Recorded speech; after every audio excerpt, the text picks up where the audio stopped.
Facial structure is something that can be modified. A lot of people are concerned like, what's going on with my skin? A lot of women and men are like putting all this stuff on to figure out how to get rid of the droopy eyes. It's actually a facial muscle issue, and where they just to do some jaw exercises and focus on not mouth breathing, it completely changes the structure of the face in just 2-3 months. So there's a wild book called Jaws, A Hidden Epidemic, by colleagues of mine at Stanford, and they have these twin studies. One kid grows up in a culture where they eat a lot of soft food. The other one is, got stuck in the jungle or wherever it is, and they're chewing on bones and chewing their food. And one kid, these are identical twins, has beautiful jaw structure. The other kid is like droopy jaw shape and clear to the nasal passages. There's one case of this young girl who she got a pet hamster, I think it was, got a allergy to the hamster. Her face just starts aging at a rapid rate. They get rid of the hamster. She goes back to nasal breathing, and like these beautiful, almost like model-esque features come back in this girl. Chewing your food, chewing hard foods is something we used to do a lot more. All this slurping down of food and calories we know isn't good from the obesity side, but it's also not good from the jaw structure, teeth structure, face structure, and it's all related. You look at somebody who keeps their facial muscles strong, and this is for women and men, their jaw muscles strong. People who care about their facial structure. Now there's the Jazzerciser is really big in Hollywood. They change your facial structure. They dilate the nasal passages. All your teeth should fit in your mouth, right? And you should be able to put your tongue on the roof of your mouth with your mouth closed. This was known in the 1800s. There was a book called Shut Your Mouth by a British doctor who talked about the fact that people who snore sleep like this, and then during the daytime they become mouth breathers. He said they become less attractive than the people who are nose breathers. Yeah, it's pretty interesting. Wow. So that book Jaws is amazing. People can just look it up online if they don't want to buy the book. Just do Jaws mouth structure, face structure, and then just go images, and you'll see these pictures. It's really interesting, and this is like a zero-cost thing, but it's not emphasized enough. Kids who chew hard foods, who have to chew their food, eating real food and chewing their food, not just peanut butter, slurping down food all the time. Using their jaw and their teeth, they have really nice teeth. In fact, the argument was made, and animals in the animal kingdom have beautiful teeth structure. You don't see the messed up teeth, but they're tearing flesh and they're doing their thing. I mean, dental care is still a good idea. Flossing and tooth care actually improves heart health. This is not pseudoscience. Yeah, I've heard that. Because if you have bacteria living in your mouth, right, and starting to take residence in your mouth and they get into your system, it can cause issues for the rest of your body. But it's amazing what chewing your food really well will do for a facial structure. You will be amazed at the tremendous number of positive effects that can come from that. We, of course, operate as a whole system. So, foundational things. Get sunlight in your eyes in the morning, especially on cloudy days, as many days of your life as you can, and make it a pleasurable thing. Right? Just get up and get outside, get out on a porch. So that's something you could try. You could put your lights on a timer to go on early in the day before you wake up. You could open your blinds so that sunlight is coming through. If you want to do this through a window at work, that's fine, but it'll take 50 times longer. So the best thing to do is just to get outside for a few minutes, anywhere from 2 to 10 minutes, also in the afternoon. Having those two signals arriving to your central clock, that your body, your internal world knows when it's morning and knows when it's evening, is tremendously powerful. Very good idea, if you want to be healthy, to do 3 days a week of weight training. We're talking about 10 minutes of warm-up and 50 to 60 minutes of working out. Then I would say 3 days a week of resistance training, and train your legs, guys, come on. And 3 days a week of some cardiovascular work. People might say, well, listen, I'm in my 20s or 30s, like I'm not worried about it. It's not about being worried about a heart attack. It's about maintaining blood flow to everything. A long, slow jog, or pedal on the bike, or treadmill, or swim, whatever your favorite thing is. Sprint.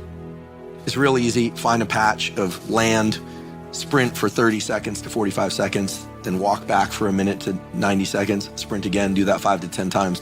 By the end, you will have increased your speed, your VO2 max, your output. Some other cardiovascular thing that's kind of fun. Could be basketball, could be skateboarding, like something that you enjoy. At least 3 days a week. The other days, weight train. It's not complicated. And then 1 day a week, just take off as a recovery day. Super easy. It's minimal time commitment. And listen, there are reasons to do it for aesthetic reasons. There are reasons to do it for heart health reasons. This is key. Try and get your sleep right. Now, younger people with different schedules, like don't give up a social life, but try and get a good amount of sleep. Most people are not familiar with what it is to sleep really, really well on a consistent basis. In sleep, we are only in relation to things that are happening within our brain and body. Outside sensory experience, in most cases, can't really impact us. And yet sleep is this tremendously important period of life because it resets our ability to be focused, alert, and emotionally stable.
In the wakeful period. There's a lot of information out there already about the biology of sleep. You don't want to start stressing about it, creating this meta stress about sleep. Ending your sleep after a 90-minute cycle, near the end of a 90-minute cycle, say at the end of 6 hours, in many cases is better for you than sleeping an additional hour, 7 hours, and waking up in the middle of an ultradian cycle. And if you wake up in the middle of an ultradian cycle, sometimes, not always, you can be very groggy for a long period of time. I certainly do better on 6 hours than I do on 7. Your sleep and your wakefulness are the product of kind of the average of a number of different behaviors. Positive anticipation about the next day events actually is a powerful metric for creating quality.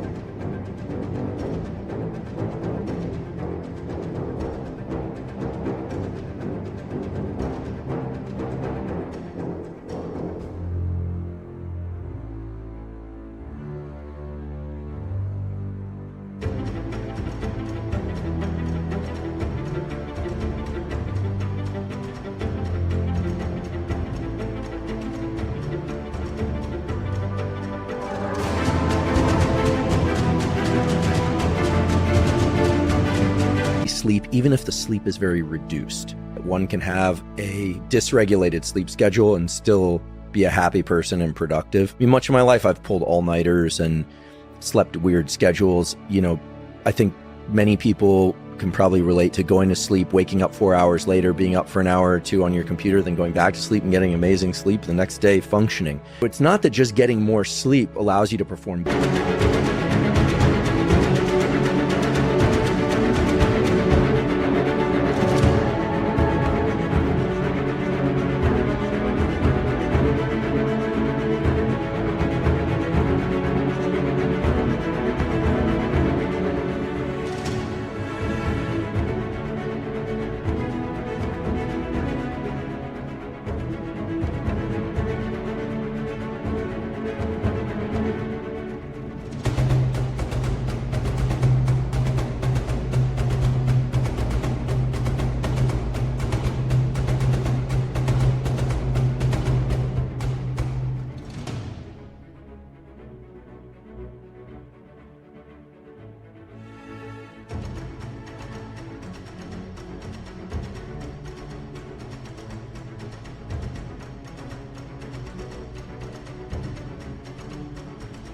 Better.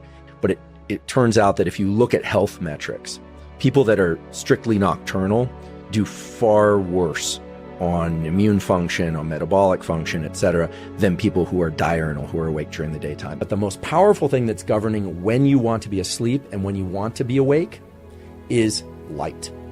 And in particular, it's governed by sunlight. Now, I can't emphasize enough how important and how actionable this relationship is between light and when you want to sleep.